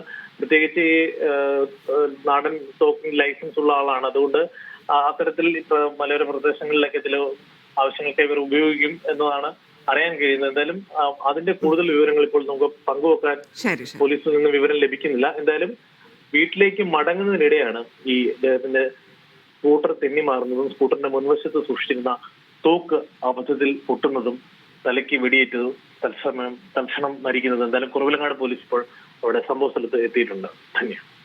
ശരി ജോസെ. മറ്റ് ഗൾഫ് വാർത്തകളിലേക്ക്. നാളെ ആരംഭിക്കാനിരുന്ന സർക്കാർ മെഡിക്കൽ കോളേജ് ഡോക്ടർമാരുടെ അനിശ്ചിതകാല സമരം മാറ്റിവെച്ചു. ആരോഗ്യ ധനകാര്യ വകുപ്പുകളുമായി നടത്തിയ ചർച്ച അനുകൂലമായതിനെ തുടർന്നാണ് തീരുമാനം. ഈ മാസം 19-നുള്ളിൽ നടപടി സ്വീകരിച്ചില്ലെങ്കിൽ സമരം ആരംഭിക്കാനും തീരുമാനമായിട്ടുണ്ട്. സനിസ ശോഭാചന്ദ്രൻ ചേരുന്നു. സനിസ, ചർച്ച വിജയിച്ചതുകൊണ്ട് സമരം മാറ്റുകയായിരുന്നു. എന്താണ് സർക്കാർ നൽകിയിരിക്കുന്ന ഉറപ്പ്? തന്നെ ആ ചർച്ച വിജയകരമാണെന്ന് ആണ് നമ്മളോട് KGNCTA പ്രതികരിച്ചത്. അത്തരത്തിൽ ചർച്ചയിൽ ഈ ജൂനിയർ ഡോക്ടർമാരുടെ ശമ്പള പരിഷ്കരണം, കൂടാതെ തന്നെ പെട്ടെന്നുള്ള ട്രാൻസ്ഫർ, അതുപോലെ കൂടുതൽ തസ്തികകൾ ഉണ്ടാക്കാമെന്നും ഇത്തരത്തിൽ സർക്കാർ ഉറപ്പ് നൽകിയിട്ടുണ്ട്. ആരോഗ്യ ധനകാര്യ വകുപ്പ് സെക്രട്ടറിമാരുടെ നേതൃത്വത്തിലായിരുന്നു ഇന്ന് ചർച്ച നടന്നത്. നാളെയോടെ അനിശ്ചിതകാല സമരത്തിലേക്ക് സർക്കാർ മെഡിക്കൽ കോളേജിലെ ഡോക്ടർമാർ നീങ്ങാൻ തുടങ്ങിയ ഒരു സാഹചര്യത്തിലാണ് ഇത്തരത്തിലൊരു ചർച്ച സംഘടിപ്പിച്ചത്. ചർച്ച വിജയകരമാണെന്നാണ് നിലവിൽ പറയുന്നത്. പക്ഷേ ഈ ഒരാഴ്ച കാലമാണ് ഈ നടപടി സ്വീകരിക്കാനായിട്ട് KGNCTA ഉറപ്പ് നൽകിയിരിക്കുന്നത്. ഈ ഒരാഴ്ച കാലത്തിനിടയിൽ ഈ അവർക്ക് നൽകിയ ഉറപ്പുകളൊന്നും പാലിക്കപ്പെട്ടില്ലെങ്കിൽ 19 മുതൽ വീണ്ടും സമരത്തിലേക്ക് തന്നെ ഇറങ്ങാനാണ് KGNCTA തീരുമാനിച്ചിരിക്കുന്നത്. കഴിഞ്ഞ വർഷം ജൂലൈ 1 മുതൽ റിലേ അടിസ്ഥാനത്തിൽ ഇത്തരത്തിൽ പ്രതിഷേധം തുടരുന്ന ഒരു സാഹചര്യമാണ്. ആദ്യഘട്ടത്തിൽ ഒരു ചർച്ച ആരോഗ്യമന്ത്രിയുടെ നേതൃത്വത്തിൽ നടന്നെങ്കിലും അത് പരാജയപ്പെടുകയായിരുന്നു. നിലവിലും DA അടക്കമുള്ള ശമ്പള കുടിശ്ശിക നൽകുന്നതിൽ സർക്കാരിന് ഒരു നിലപാടെടുക്കാൻ കഴിയാത്ത ഒരു സാഹചര്യമാണ്. ഭാഗികമായിട്ട് പകുതിയോളം ആവശ്യങ്ങൾ അംഗീകരിച്ച് ആണ് ഇപ്പോൾ ഈ അനിശ്ചിതകാല സമരം താൽക്കാലികമായി KGNCTAക്ക് മാറ്റിവെക്കേണ്ടി വന്നത്. ഈ ഒരാഴ്ച സമയം കൊണ്ട് സർക്കാർ കൂടുതൽ നടപടികൾ സ്വീകരിച്ചില്ലെങ്കിൽ വീണ്ടും സമരം തുടരുമെന്ന് തന്നെയാണ് KGNCTAയുടെ നിലപാട്. ശമ്പള പരിഷ്കരണ ഉത്തരവിലെ അപാകതകൾ പരിഹരിക്കുക, ശമ്പള DA കുടിശ്ശിക നൽകുക, താൽക്കാലിക കൂട്ടസ്ഥല മാറ്റങ്ങൾ ഒഴിവാക്കുക, ആവശ്യത്തിന് തസ്തികകൾ സൃഷ്ടിക്കുക എന്നതായിരുന്നു ഇവരുടെ ആവശ്യം. ഇതിൽ തസ്തികകൾ സൃഷ്ടിക്കുമെന്നും ഈ കൂട്ട സ്ഥലമാറ്റങ്ങൾ ഒഴിവാക്കുമെന്നും ജൂനിയർ ഡോക്ടർമാർക്കടക്കം ശമ്പള പരിഷ്കരണം ഉണ്ടാക്കുമെന്ന ഉറപ്പാണ് നിലവിൽ സർക്കാർ നൽകിയിരിക്കുന്നത്. കൂടാതെ ഈ ഒരു സാഹചര്യത്തിൽ താൽക്കാലികമായി അനിശ്ചിതകാല സമരം മാറ്റിവെച്ചെങ്കിലും ഈ ഔദ്യോഗികമായിട്ടുള്ള മീറ്റിംഗുകൾ ഉൾപ്പെടെയുള്ള ചട്ടപ്പടി നടക്കേണ്ട കാര്യങ്ങളിൽ നിന്നൊക്കെ വിട്ടുനിൽക്കുമെന്ന് തന്നെയാണ് KGNCTA അറിയിക്കുന്നത്. ധന്യ. ശരി സനിസ. കഴിഞ്ഞ 3 വർഷത്തിനിടെ Kuwait oil company drilling exploration മേഖലയിൽ 1337 എണ്ണക്കിണറുകൾ കുഴിച്ചതായി റിപ്പോർട്ട്. 2023 മുതൽ 25 വരെ 5783 ഉൽപാദന കിണറുകളുടെ അറ്റകുറ്റപ്പണികളും പൂർത്തിയാക്കിയതായി KOC അറിയിച്ചു. ആകെ കിണറുകളിൽ 4% താഴെ മാത്രമാണ് അറ്റകുറ്റപ്പണിക്കായി താൽക്കാലികമായി അടച്ചിട്ടത്. ഖത്തറിലെ ഇന്ത്യൻ നഴ്സുമാരുടെ സംഘടനയായ ഫിൻഗിന്റെ പുതിയ നേതൃത്വം ചുമതലയെടുത്തു. ദോഹയിലെ വൺ ഡേ സോഷ്യൽ കഫേയിലായിരുന്നു നേതൃമാറ്റ ചടങ്ങ്. അൻബുസൽവി ധനപാലൻ പ്രസിഡന്റും സൂര്യ അഭിലാഷ് സെക്രട്ടറിയുമായ കമ്മിറ്റിയാണ് നിലവിൽ വന്നത്. ജിഫിൻ പോളാണ് ട്രഷറർ. സ്ഥാനമൊഴിയുന്ന ഭാരവാഹികളായ ബിജോയ് ചാക്കോ, നിഷ മോൾ സലാം, ഇജാസ് മുഹമ്മദ് എന്നിവരുടെ നേതൃത്വത്തിലായിരുന്നു ചടങ്ങ്. ജീവിത പ്രതിസന്ധികളിൽ തളരുന്നവർക്ക് കൈത്താങ് നൽകാൻ പ്രവർത്തിക്കുന്ന UAEയിലെ പ്രവാസി കൂട്ടായ്മ ഹോപ്പ് ഓഫ് ലൈഫ് 2ാം വാർഷികം ആഘോഷിച്ചു. Sharjah Indian association president Nizar Thalangara വാർഷികാഘോഷം ഉദ്ഘാടനം ചെയ്തു. സാമൂഹ്യ പ്രവർത്തകർ, സൈക്യാട്രിസ്റ്റുകൾ, സൈക്കോളജിസ്റ്റുകൾ, അഭിഭാഷകർ തുടങ്ങിയവർ ഉൾപ്പെടുന്നതാണ് ഈ കൂട്ടായ്മ. ഒമാൻ കറൻസിയെ അപമാനിച്ച് സമൂഹമാധ്യമത്തിൽ പ്രചരിച്ച വീഡിയോ പ്രചരിപ്പിച്ചതിന് ഏഷ്യൻ പ്രവാസി വനിത അറസ്റ്റിലായി. ദേശീയ കറൻസിയെയും ചിഹ്നങ്ങളെയും അനാദരിക്കുന്ന പ്രവൃത്തികൾ ഒമാനി നിയമപ്രകാരം കുറ്റകരമാണ്. യുവതി തന്റെ വീഡിയോയിൽ കാണിച്ചിരിക്കുന്നത് അത്തരത്തിലുള്ള നിയമലംഘനമാണെന്നാണ് ആരോപിയുടെ പ്രസ്താവന. പ്രതിക്കെതിരായ നിയമ നടപടികൾ പുരോഗമിക്കുകയാണ്. സോഷ്യൽ മീഡിയ പ്ലാറ്റ്ഫോമുകൾ ദുരുപയോഗം ചെയ്യുന്നതിനെതിരെ അധികൃതർ മുന്നറിയിപ്പ് നൽകി. 48 വർഷം നീണ്ട പ്രവാസത്തിന് ശേഷം തൃശൂർ പുന്നയൂർ സ്വദേശി മുഹമ്മദ് അലി അബുദാബിയിൽ നിന്ന് മടങ്ങുകയാണ്. 17ാം വയസ്സിൽ UAEയിലെത്തിയ അദ്ദേഹം 65ാം വയസ്സിലാണ് ജോലിയിൽ നിന്ന് വിരമിക്കുന്നത്. 47 വർഷത്തിലേറെ ഒരേ സ്ഥാപനത്തിൽ ജോലി ചെയ്തു എന്ന പ്രത്യേകതയും ഇദ്ദേഹത്തിന്റെ പ്രവാസത്തിനുണ്ട്. 10ാം ക്ലാസ് പഠനവും കഴിഞ്ഞ് തന്റെ കൗമാരത്തിൽ തന്നെ ഗൾഫ് പ്രവാസത്തിലേക്ക് പറന്നതാണ് പുന്നയൂർ കുഴിങ്ങര സ്വദേശി മുഹമ്മദ് അലി. 1977 UAEയിലെത്തുന്നത്. വന്ന് ആദ്യം പിന്നെ 3 മാസത്തോളം അജ്മാനിൽ ബിലാൽ സ്റ്റോർ എന്ന് പറഞ്ഞ സ്റ്റോറിൽ ജോലി ചെയ്ത്, പിന്നെ ഒരു ലീവ് വേക്കൻസിയിൽ ഗൾഫ് ഐലൻഡ് ട്രേഡിംഗ് കമ്പനിയിൽ ജോലി ചെയ്ത് കഴിഞ്ഞിട്ട് 1978 ജൂലൈ 19 ബിനാമുദ ട്രേഡിംഗ് ആൻഡ് ജനറൽ സർവീസ് കമ്പനിയിൽ ജോയിൻ ചെയ്ത് പിന്നെ ഈ റിട്ടയർ ആവുന്നവരെ അവിടെ തന്നെ തുടരുകയാണ് ചെയ്തത്. അബുദാബിയിൽ ഷെവർലെ, ജനറൽ മോട്ടോഴ്സ് തുടങ്ങിയ വാഹനങ്ങളുടെ ഡീലറായ Bin Hamood trading and general services എന്ന സ്ഥാപനത്തിലായിരുന്നു നീണ്ട 47 വർഷം. അവിടെ പല തസ്തികകളിൽ ജോലി ചെയ്തു. ഞാൻ ടെലക്സ് ഓപ്പറേറ്ററായിട്ട് വർക്ക് ചെയ്തിരുന്നു. പിന്നെ വെഹിക്കിൾ അഡ്മിനായിട്ട്, അസിസ്റ്റൻ്റ് അക്കൗണ്ടൻ്റായിട്ട്, കേഷ്യറായിട്ടൊക്കെ പല തസ്തികകളിലും വർക്ക് ചെയ്യാൻ കഴിഞ്ഞു. കഷ്ടപ്പെട്ട് ഇംഗ്ലീഷ് ഭാഷയെയും കമ്പ്യൂട്ടറിന്റെ തുടക്കകാലത്ത് തന്നെ കമ്പ്യൂട്ടറിനെയും വരുതിയിലാക്കിയ ഓർമ്മകളുണ്ട് മുഹമ്മദ് അലിക്ക്. അന്ന് ഇവിടെ ലാംഗ്വേജ് ഇൻസ്റ്റിറ്റ്യൂട്ടുകളോ അങ്ങനെ ഒന്നുമില്ല, സംവിധാനമൊന്നുമില്ല. അപ്പം അന്ന് ഇന്ത്യ ഇസ്ലാമിക് സെൻറ്ററിൽ 1977 അവർ ഒരു ഇംഗ്ലീഷ് ക്ലാസ് സ്റ്റാർട്ട് ചെയ്ത്, അപ്പോൾ ആ ഇംഗ്ലീഷ് ക്ലാസ്സിൽ ജോയിൻ ചെയ്ത് എന്നിട്ട് അന്ന് ചെയ്തുകൊണ്ടിരിക്കുന്ന ഓഫീസ് അസിസ്റ്റൻ്റ് എന്നുള്ള ജോലിയിൽ നിന്ന് മാറ്റം വരണം, ഉയർന്നു വരണം എന്നുള്ള വല്ലാത്ത കലശലമായ മോഹം ഉണ്ടായിരുന്നു. അങ്ങനെയാണ് ആ ക്ലാസ്സിന് ചേർന്നത്.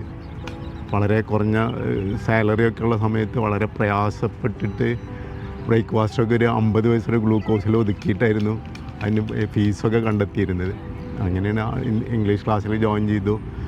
പിന്നെ ഗാലക്സി കമ്പ്യൂട്ടേഴ്സ് എന്ന് പറഞ്ഞിട്ട് കമ്പ്യൂട്ടർ സ്ഥാപനം അബുദാബിയിൽ സ്റ്റാർട്ട് ചെയ്തിരുന്നു. കമ്പ്യൂട്ടറിൻ്റെ തുടക്കകാലത്ത്. അപ്പോൾ അതിൽ ഞാൻ കമ്പ്യൂട്ടർ പഠനത്തിന് വേണ്ടി ജോയിൻ ചെയ്തു. പിന്നെ അടിക്കൽ കലാം എന്ന് പറഞ്ഞിട്ട് ഒരാൾ അക്കൗണ്ടൻ്റായിട്ട് വർക്ക് ചെയ്തിരുന്നു. അയാളുടെ കീഴിൽ 2 വർഷത്തോളം ജനറൽ അക്കൗണ്ടൻസി ക്ലാസ് പഠനത്തിലായിരുന്നു. അങ്ങനെ ജോലിയോടൊപ്പം പഠനം തുടർന്ന കാരണമാണ് ഇങ്ങനെ ഉയർന്നു വരാൻ കഴിഞ്ഞത്. പ്രവാസത്തിൽ ആരോടാണ് കടപ്പാട് എന്ന് ചോദിച്ചാൽ മുഹമ്മദ് അലിയുടെ മറുപടി ഇങ്ങനെ: ഏറ്റവും കൂടുതൽ കടപ്പാടുള്ളത് എബവ് 60 ആയിട്ടും എന്നെ അവിടെ തുടരാൻ ഉദ്ദേശിച്ച ഞങ്ങളൊരു ഫൈനാൻസ് മാനേജറുണ്ട്, മിസ്റ്റർ വിനോദ് കുട്ടി എന്ന് പറഞ്ഞിട്ട്. അദ്ദേഹത്തോട് എനിക്ക് അഗാധമായ കടപ്പാടുണ്ട്. അതേപോലെ തന്നെ എന്നെ കൈപ്പിടിച്ച് ഉയർത്തിയ ഒരുപാട് പേരുകളുണ്ട്. എൻ്റെ മക്കളെപ്പോലെ കാണുന്ന പറഞ്ഞാൽ CK കപ്പാടിയ സാറ്, പിന്നെ ഓഫീസ് ജോലികളൊക്കെ ഭംഗിയായും അടുക്കോടും ചിട്ടയോടും കൂടി പഠിപ്പിച്ച VT സണ്ണി സാറ്, അതേപോലെ തന്നെ സാമ്പത്തികമായിട്ട് വലിയ പ്രതിസന്ധികൾ അനുഭവിക്കുമ്പോൾ കയ്യും മെയ്യും മറന്നിട്ട് സഹായിച്ച പ്രേമേട്ടൻ, അങ്ങനെ ഒരുപാട് പേരുകൾ ഉണ്ട്. 2 മക്കളെയും പഠിപ്പിച്ച് IT എഞ്ചിനീയർമാരാക്കാൻ കഴിഞ്ഞതാണ് പ്രവാസം നൽകിയ ഏറ്റവും വലിയ നേട്ടമെന്ന് വിശ്വസിക്കുന്നു ഇദ്ദേഹം. ജോലിയിൽ നിന്ന് വിരമിച്ചാലും അല്പകാലം മക്കൾക്കും ഭാര്യയ്ക്കുമൊപ്പം ദുബൈയിലുണ്ടാകും. ചെറിയ ഇടവേളയ്ക്ക് ശേഷമാകും നാട്ടിലേക്ക് മടങ്ങുക. യാസിർ അറഫാത്തിനൊപ്പം ഷിനോ ഷംസുദ്ദീൻ, മീഡിയ 1, ദുബായ്. ബഹ്റൈനിൽ തണുപ്പ് കൂടുമെന്നും രാത്രികാലങ്ങളിൽ താപനില 11 മുതൽ 13 ഡിഗ്രി സെൽഷ്യസ് വരെ താഴാൻ സാധ്യതയുള്ളതായും കാലാവസ്ഥാ നിരീക്ഷണ കേന്ദ്രം. ബുധനാഴ്ച മുതൽ വെള്ളിയാഴ്ച വരെ കാറ്റ് അതിശക്തമാകാൻ സാധ്യതയുണ്ടെന്നും കാലാവസ്ഥാ റിപ്പോർട്ടിൽ പറയുന്നു. വടക്ക് പടിഞ്ഞാറൻ കാറ്റ് തുടരുന്നതോടെ താപനില ക്രമേണ കുറയും. ഇത് ചിലയിടങ്ങളിൽ പൊടിക്കാറ്റിനും കടൽ പ്രക്ഷുബ്ധമാകുന്നതിനും തിരമാലകൾ ഉയരുന്നതിനും കാരണമായേക്കാമെന്നും ജാഗ്രത പാലിക്കണമെന്നും മുന്നറിയിപ്പ്.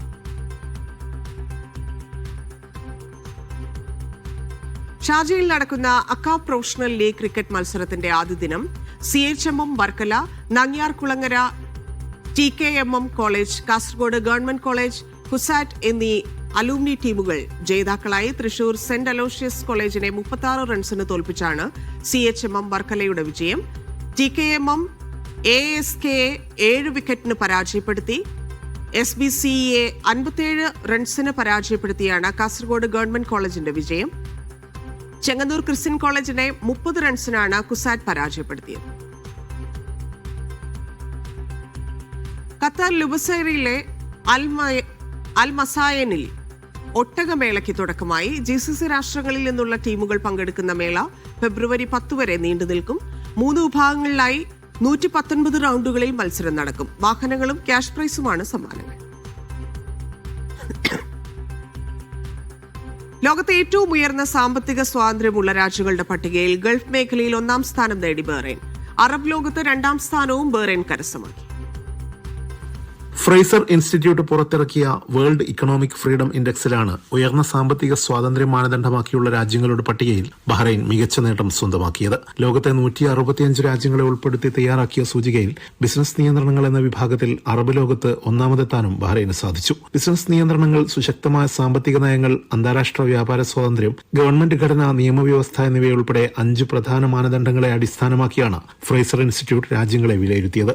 ലോകബാങ്ക് പുതുതായി അവതരിപ്പിച്ച ബിസിനസ് റെഡി റിപ്പോർട്ടിലും ബഹ്റൈൻ സ്ഥാനം മെച്ചപ്പെടുത്തിയിട്ടുണ്ട്. രാജ്യത്തെ കരുത്തുറ്റ സാമ്പത്തിക ധനകാര്യ ചട്ടക്കൂടുകളുടെയും ദീർഘവീക്ഷണങ്ങളുള്ള നയങ്ങളുടെയും പ്രതിഫലനമാണ് ഈ നേട്ടമെന്ന് ബഹ്റൈൻ ധനകാര്യ ദേശീയ സാമ്പത്തിക മന്ത്രാലയം വ്യക്തമാക്കി. Media 1, Bahrain. ഖത്തറിലെയും UAEയിലെയും പ്രമുഖ ക്ലബ്ബുകൾ ഏറ്റുമുട്ടുന്ന ഖത്തർ UAE സൂപ്പർ കപ്പ് ജനുവരി 22 മുതൽ 25 വരെ. ടൂർണമെന്റിന്റെ ടിക്കറ്റുകൾ സംഘാടകർ പുറത്തിറക്കി. 8 ടീമുകളാണ് ചാമ്പ്യൻഷിപ്പിൽ മാറ്റുരയ്ക്കുന്നത്.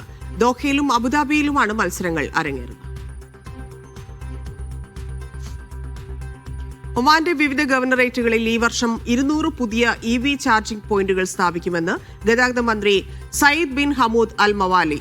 ഇതോടെ വാഹന ഉടമകൾക്ക് യാത്രകൾ കൂടുതൽ സുഗമമാക്കുമെന്നും മന്ത്രി വ്യക്തമാക്കി. കഴിഞ്ഞ വർഷം അവസാനത്തോടെ 160 ഇലക്ട്രിക് വാഹന ചാർജിംഗ് പോയിന്റുകൾ സ്ഥാപിച്ചിരുന്നു. പരിസ്ഥിതി സൗഹൃദ ഗതാഗത സംവിധാനങ്ങളെ പ്രോത്സാഹിപ്പിക്കുന്നതിന്റെ ഭാഗമായി രാജ്യത്തെ EV ഇൻഫ്രാസ്ട്രക്ചർ കൂടുതൽ വിപുലീകരിക്കാനാണ് ലക്ഷ്യമിടുന്നത്.